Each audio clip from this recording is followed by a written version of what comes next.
Mga ka-sports, panalo nga ang Gilas Pilipinas pero bakit biglang nag-ingay ang Thailand? May lumalabas na akusasyon na nandaya daw ang Team Philippines at mas matindi pa. Gusto raw nilang magreklamo sa FIBA dahil questionably umano ang pagiging pure Pinoy ng ating ilang players. Ano nga ba ang katotohanan? May daya nga ba o hindi lang matanggap ang pagkatalo? Kung trip mo po ang ganitong content, paiwan ng follow at pa-subscribe na din. Tara po, simulan na natin.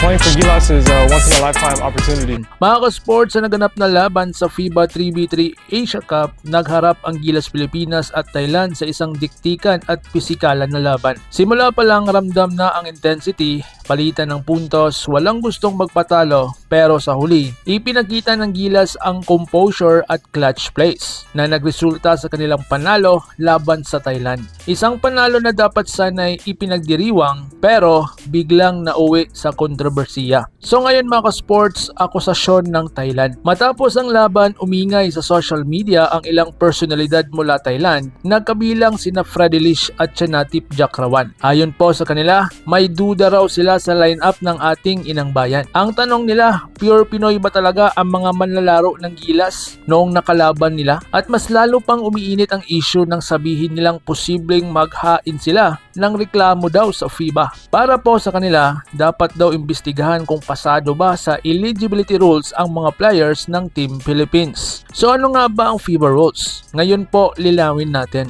Sa ilalim ng FIBA rules, hindi required ang pure-blooded Pilipino ang isang player para makalaro sa national team. Ang mahalaga ay may valid passport sa Pilipinas at sumunod sa eligibility rules ng FIBA. Ibig sabihin, kahit may lahing iba, basta legal na Pilipino at pasado sa requirements, pwede silang maglaro para sa Gilas. Kaya ang tanong, may nilabag nga ba ang Pilipinas? So dito tayo sa mga reaksyon ng fans. Samantala, hati po ang reaksyon ng fans. May mga nagsasabing normal lang yan kasi nga talo kasi kaya naghahanap ng dahilan. Habang ang iba naman ay nagsasabi na dapat linawin para maiwasan po ang issue. Pero para sa karamihan ng Pinoy fans, malinis talaga ang panalo ng Gilas. At bahagi lang ito ng matinding kompetisyon sa international basketball. And ngayon mga ka-sports, sa huli, ang laban ay napagdesisyonan sa loob ng court, hindi po sa social media. Hanggat walang malinaw na ebidensya, mananatiling panalo ng Gilas ang resulta. At kung may reklamo man, nasa FIBA na ang huling desisyon. Pero para sa maraming Pilipino, isang bagay po ang sigurado. Hindi po ito daya kundi resulta ng sipag, diskarte at puso ng Gilas Pilipinas. At alam nyo ba mga ka-sports, bago nagsimula, todo practice na talaga ang ating rooster sa FIBA 3x3 na mga players natin. Kaya ngayon mga ka-sports, ano po sa inyong tingin? May basehan ba ang reklamo ng Thailand o isa lang itong emosyon matapos ang kanilang pagkatalo? Kinarma nga ba sila o hindi? I-comment nyo lang po sa ibaba at babasahin ko yan. At kung gusto nyo pa ng ganitong klaseng basketball updates, like, subscribe at i-click ang notification bell para lagi kayong updated sa ating mga uploads. So paano?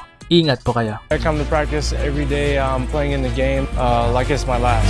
Mga ka-sports, kung hilig ninyong bumili ng mga Gilas jersey, Gilas accessories at mga gamit na pang basketball, habang nanonood po kayo sa aking mga videos, kindly check this basket on this lower part ng ating video at magpa-pop up yung ating mga items sa gilid. Mga legit po yung mga items dyan and see to it po na makabili po kayo ahead of time kasi meron po yung mga discounts and mga promos depende po sa seller. And also, kunting suporta din as a content creator po. Salamat!